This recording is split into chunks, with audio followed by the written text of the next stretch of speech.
Hello, everyone. Welcome to For the Love of Language. I'm EJ. And I'm Stacy. It's good to see you. Yeah, and today we're going to talk about communication skills you might not have learned in school.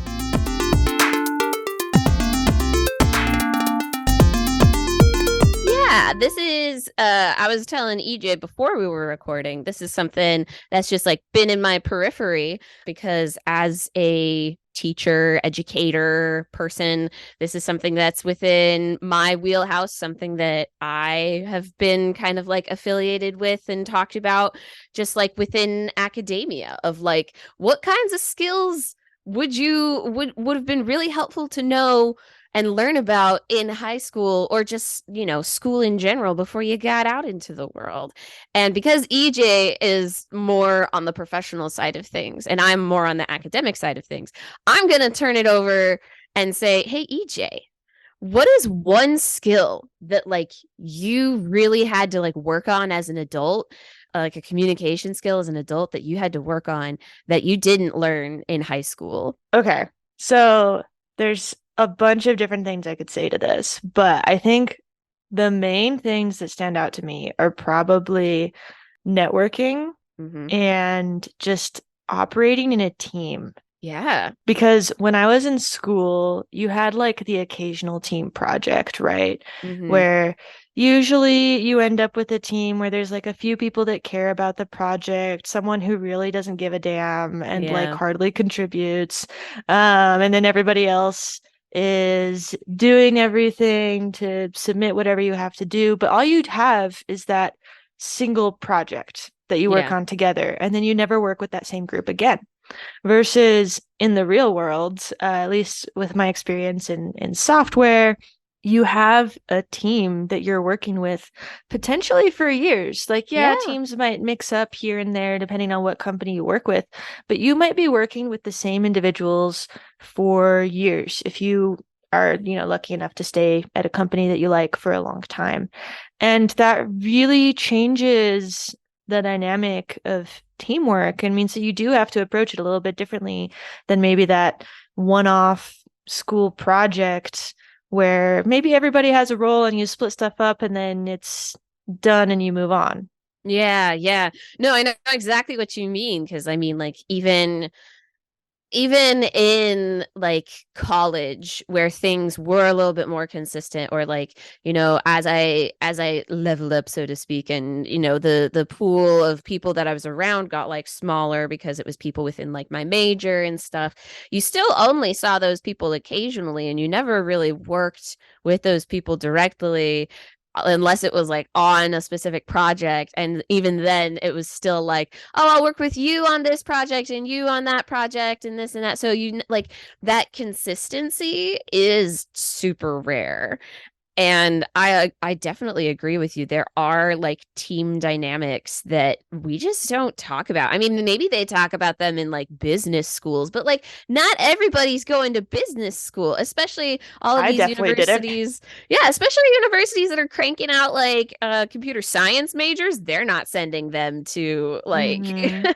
to Yeah, communication courses. I mean, not all schools. right. Some schools are being really good about making sure their CS, their computer science students are engaging or like learning about the humanities, but for the most part, Yeah. like, And there's definitely like some semester long class projects that some universities do that are more team oriented. But mm-hmm, even then, you're restricted by the fact that it is like a single semester project. You know that there's a start, you know that there's an end, and like that's it, versus yeah, trying to build something that is more long lasting. And the way that I think this changes the interpersonal dynamic is just you need to, I mean, some of the same skills do apply, and it's just a difference of, scale or longevity of those skills. yeah, But you do really need to be aware of who the people on your team are and what they care about and what their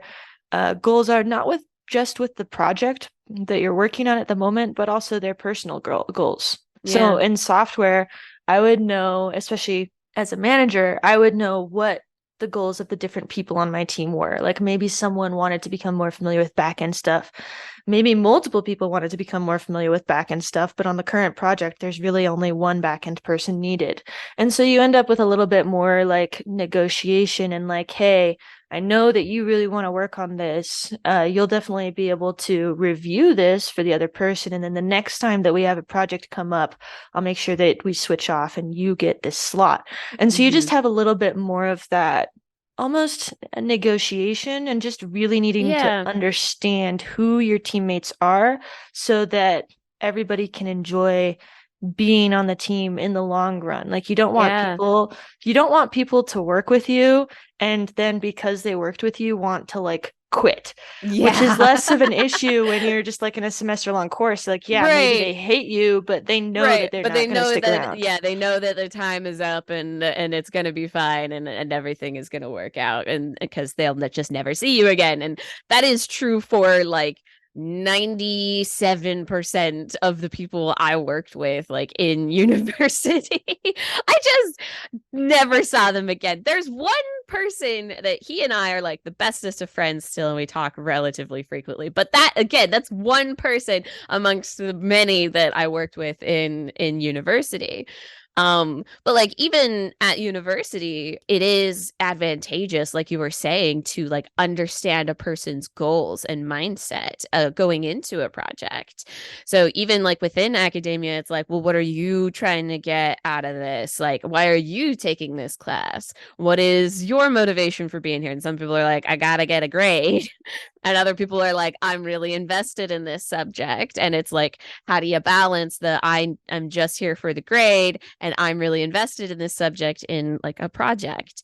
And that's something that people just assume that you'll figure out, but it is like an actual skill and it can lead to the like success or failure of any project, whether it's in Mm-hmm. academia or in industry. Yeah, and actually in industry, especially with the move to working remote, I Oh, think yeah. one of the things that has suffered the most is that close collaboration, that getting to know your coworkers on a slightly more personal level, not on like a weird personal level, but just like No, but just like, on an actual personal level. You spend yeah. so many hours working with these people every day. You should know them. You should know Yeah. what they care about. Like you should know a little bit about them. But with the move to working remotely, there's more and more people trying to limit meetings to be as short and as efficient as possible, and Yeah. limit interactions to be as short and efficient as possible, and not having extra interactions with people throughout the day.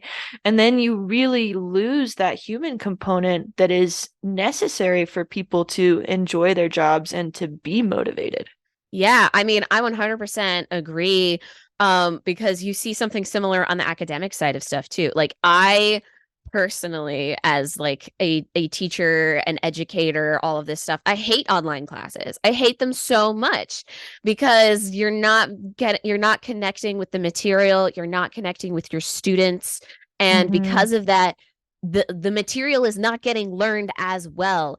And like if you're in academia, like if you're in it just casually or if you're going into it professionally like a grad student or something, there like people need to be in the office, people need to be around campus and on like around the department and stuff because running into people is hugely developmental for yourself and for your career or for like projects or it gets you better grades, honestly, like Mm-hmm. because I mean I remember there being a couple of instances where I was just walking around campus and I bumped into some of my professors and ended up having really good conversations with them. One of them was a French professor, one of them was teaching me about food and culture, and we had a discussion about foraging.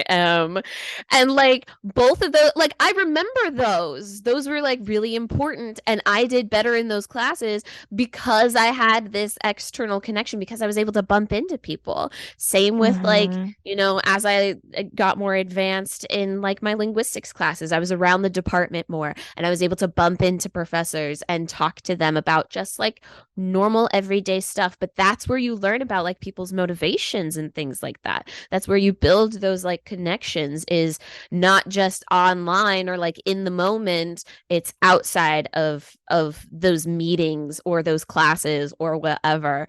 Like having Mhm. those connections and building that rapport of just bumping into each other and saying hey makes a world of difference compared to just being completely isolated. Absolutely. And I think if you're in a situation where you are just taking online classes or you are just working remotely, it becomes much more important that Yeah. you do build those opportunities, like create them for yourself. Like set a Mm-hmm. meeting on someone's calendar literally just to get to know them better Yeah. and go out of your way to join local social groups, whether it's like sports, religious, service, whatever it is, but you need those opportunities to connect with people as a human. And that also kind of ties in to the other thing I mentioned, which is networking, which Yeah. is if you're never talking with people and if no one actually knows you, like it doesn't matter if you get straight A's and you're the Mm-hmm. top student in all of your college courses. Yep. If you don't make any friends, you're not going to have anyone to list as a reference when you apply for jobs. Yeah. And most jobs expect you to have, 3, 4 people who are going to be willing to vouch for you as Mm-hmm. a reference. And so if you're not building social connections, you're not going to have that for when you do apply for jobs Mm-hmm. or just going to be random stuff that comes up later in life and you're going to want to have friends, you're going to wish that you'd maintained some connections, but if you've never built them or if you've never reached out to people or tried to do things like maybe you're in a class with someone but you find out you have something in common so you go rock climbing together or you meet someone at capoeira and you start podcasting together because you're Yeah. just both the same type of crazy.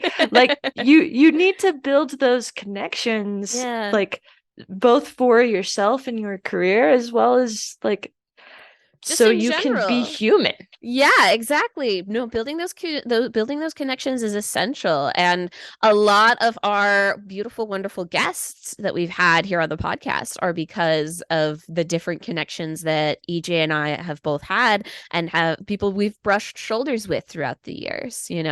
And because of that, we have like a wide, diverse range of like guests who have lots of really cool expertise in lots of areas. If y'all remember from our speech pathology episode, Amanda, who is absolutely fantastic, was a classmate of mine. She graduated the same year that I did. We aren't the bestest of friends, but we're like really good acquaintances. We keep each other in our periphery because it's a good connection to have and it's good to like know, and respect the hell out of her. Exactly. And I want to point out with that, like, it's not just a self-centered thing. Like, Yes, networking is mutually beneficial. it Like, it is is. absolutely positive for both sides. Yeah, yeah, absolutely. So, EJ, I think I want to push this because I feel like that we could talk about a bunch of different skills and why they're important. But I think I want to push this and say, what do you think we could do, especially people who are professors or teachers, or educators in general? What could we do to build these skills in like high school students or college students, to like prepare them for the world? So I think one thing that was useful for me in college, I actually had college professors recommend that everyone in the class create LinkedIn accounts and connect with each Mm. other, which I'm not like advertising LinkedIn necessarily I was gonna say because LinkedIn is changing. LinkedIn is changing, but the thing is, it was like the main professional network, and it still can Yeah. be a super helpful professional network. But regardless, like whatever professional network or social media is the thing at the time that people are using, like it's worthwhile building a profile, getting on that, and connecting with people so that, you're able to reach out with them later. And I think professors and teachers encouraging people and letting them know like hey your network matters and this is why this is how it's going to contribute to your future and encouraging students to work with each other in groups and to exchange contact information and to do things outside of class. I Hmm. think that can be really useful. And I think one thing that also would have been nice in college. I'm not sure what class this would have been applicable in, but I never had a class per se. I mean, I had individual little lecture things that touched on it, but we weren't really taught how to write a good resume. Oh yeah. I wasn't ever taught like what companies are actually looking for in employees and how references even work, that kind of thing. And so I think as teachers and as professors, they have a lot of impact. And my favorite teachers and professors were always the ones that shared some of their personal life stories, some of their history, some of their knowledge. And from that, I was able to get a lot of really useful tidbits. So I Yeah. think just, sharing what you know, even if it doesn't directly apply, like maybe you're teaching morphology, but as a part of that, use a little bit of some classes to talk about actual careers and how to Mm-hmm. succeed in the professional world. Yeah, I mean, I 1000% agree. I'm actually a little bit surprised that they didn't do any resume building with you because I was in a capstone class for linguistics, and that was like the capstone class, that was the thing was here's how to build like your CV slash resume, and here's what kind of job opportunities are out there, and here's what other people have done, and so Mm-hmm. do a project because you got to do a project. But like while you're doing the project, because that's on your own time, we're going to talk to you about like the real life stuff and how to like figure that out. So I'm a little surprised, but knowing where you graduated from your undergrad, I'm also kind of not surprised. Oh, don't diss. Like my undergrad was cool, and I did have professors that did really I know care and give good I guidance. had to poke But fun, you know. most of my resume advice actually came from family. Like I have Oh, siblings who are interesting. older than me and like my parents and stuff, and I reached out to them for feedback and to like edit my resume and stuff. And I think at some point I did with some like classmates, we did review each other's resumes. Like Hmm. there were moments. I also graduated like a long time ago. We're talking like a decade ago. So it's not like I perfectly remember Hey, look, everything. Like there might have I'm coming up been. there too Yeah. with my undergrad. It's getting up there for me too. I've got a couple more years Yeah. when I hit So that decade. I definitely do not mean to diss on my education. Like both the universities that I got Oh degrees yeah. from were very good. Yeah. And but I like what you said. And here, like as I was writing this teaching philosophy for like jobs that I'm applying for, I was talking about how it doesn't matter like what you're teaching. There's opportunities to like build these life skills in what you're teaching. And Mm-hmm. a really good example of that was when I was in high school, I had a history teacher who insisted on handwritten notes. And I mean, I've always, like, even as a kid, I really enjoyed handwritten notes. That was just always the thing. And also, like, computers weren't as big back then, they weren't as accessible. And so, like, handwritten notes were just like the thing. But this man insisted on handwritten notes and wanted them to be a certain way and had us have these entire binders of just notes on notes on notes, even though we were learning about history. And it was so funny at the end of the class, he had us throw away our binders because for like this weird metaphorical slash, also he didn't want his notes being like public to the entire school or whatever. It was a weird situation, but it was kind of funny. But like, it was so revolt. Like the thing that I remember from that class was not the history that I learned. I couldn't give a fuck about the history that I learned. But I do remember the skills in note taking and how that helped me exponentially in college. Like because I got really good at note taking, I did so well in a lot of my classes because I just nailed the note taking thing. And so like in my teaching Absolutely. philosophy, I was like, I'm in my classes, people do handwritten notes Mm. because there's something, and this is something another history professor said, there's something that happens when you take something from your head and you write it down on a piece of paper that does not communicate over text, or like when you're using a computer or whatnot. There's something magical that happens. You remember something better. And I stand Mm-hmm. by that. And I'm like, So I will, Absolutely. in my classes, that is the skill that I want to push for. But there's Yeah. a bunch of different skills that you can build. Like you were saying, like incorporating more group work with consistent groups, having like, in other sciences, they have like lab partners of like, this is your lab partner for the whole semester kind of a thing. And it's like, other places, like other fields can do that as well, of just being like, this is your group, work with your group. Figure it out. Yeah. Figure it out. I actually, to just go back a little bit, I love what you were saying Yeah. about notes. I personally love handwritten notes as I'm well. obsessed with handwritten notes. I'm obsessed. Even if you have like access to the slides or like recordings of the lecture or whatever, the act of physically writing down what you're Yes. learning is so good for being able to Yes. organize and remember and all of that. I Yeah. absolutely love that. But I mean, I have a whole other thoughts about slides and textbooks and all of these things being uh, available online. I'm a very analog teacher because when I started teaching, I was teaching in a very analog way of like, you use the whiteboard and that's how you teach. And like, yeah, there's a textbook, but it's mostly the whiteboard.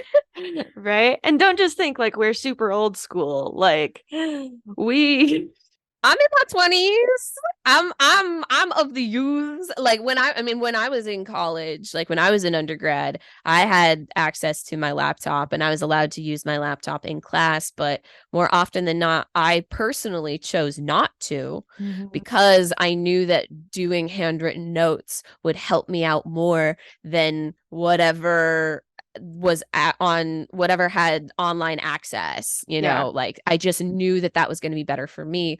But like seeing the difference between the way that I did it and the way that my fellow students did it was like night and day. Right. Yeah. Everybody has their preferences, but like there's Mm-hmm. been stuff showing that actually taking notes does help. But let's back on like networking and stuff. I think one of the difficult things about teaching networking and teamwork is that every individual is different, and the way that you Yeah. approach networking and teamwork with different individuals does have to be based on who they are and who you Yeah. are. So when it comes down to like giving advice for teamwork or for networking, I think probably the biggest thing that I would say is literally make a goal to reach out to someone today. Like literally just reach out to someone today that you know from something you did in the past and just reach out and be like, "Hey, how's it going? I hope things are going well for you." And just practice getting in touch with people again. Or maybe if you're in a class and you haven't been super social, or if you're at work and you haven't been super social, reach out to one of your classmates or your coworkers and be like, "Hey, you know what? I want to do a little get together. Maybe let's get lunch together instead of just, sitting at our desks or at our homes working wherever you are. Like let's meet up and just get lunch together." Yeah. And Yeah. just a small action like that, just like those little goals connecting with people, it'll build up over time as you practice it Yes. and you'll develop those skills. And like, I'm 99% sure you're not going to regret it. Like those Yeah. those relationships that you build, it does take active work to build them. Like it does take reaching out. It might feel a little bit awkward the first time you do it, but it's worthwhile. I'm going to tack something onto what you said because I love what you said.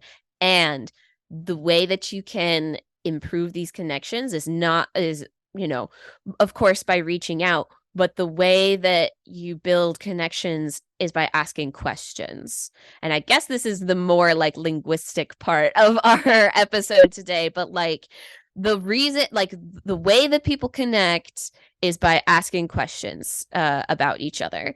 And I mean, it could be questions about anything, but like in your spare time, come up with some good questions for people about it, whether it's about their personal life, their professional life. If you're in a class, like think about questions that you can ask during class or ask the professor after class. Like having questions makes you more memorable and helps you connect better with others. Absolutely. Questions are key to connection.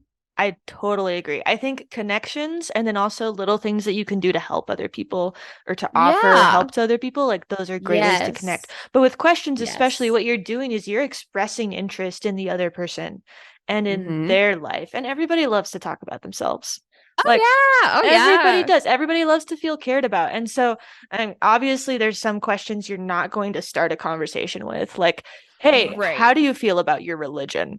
Or what is your view about this politically controversial topic? Are probably not the ways to start. But just simple things like, hey, how was your weekend? How's your family doing? Right. Yeah. Those are like super safe. Or, you know, what brought you here? What brought you to this university or to this job? Like, what are your goals for the future? Those are all like pretty safe questions that if people want to talk with you, they'll probably open up and you can end up connecting. Yeah. And like you had mentioned, it's good to learn about people's motivations. Great way to do that is asking them, what's something you're working on that makes you really excited right now? What's something that you're excited about? Like, that's a really good one. And when you ask someone, what are you excited about? And you show like genuine interest, then they're like, oh, honey, let me tell you, right? And like they will spill the tea about what is getting them going. And like sometimes it's not even related to school or work or something, like, because not everybody has their heart in their job. But like if somebody is like super dedicated to their Harry Potter fan fiction, like that's something good to know about, right? Especially like even in a professional setting, like that's where their heart lies, and that's okay. That means that you can then, use them as a resource for XYZ, or like understanding that they're doing this job for the money and not for the project. You can be like, all right, so now this is how I can like utilize this person, right? So like understanding a person's motivation, what gets them going, is absolutely crucial to getting them where they need to be, or like working with them. And I mentioned this in my teaching philosophy as well, like connecting with your students, understanding their motivations, and getting them motivated about learning is the way that you get better students and better people, is by accessing those motivations. Awesome.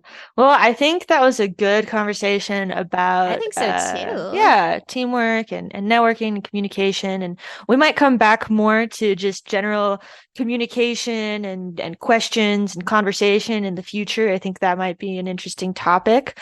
But if you have any thoughts, any questions, you want to get in touch with us, please reach out at For the Love of Language, and we'd love to hear from you. Rate us, rate us and check us out in places and talk to us. We love hearing from you. All right. Bye.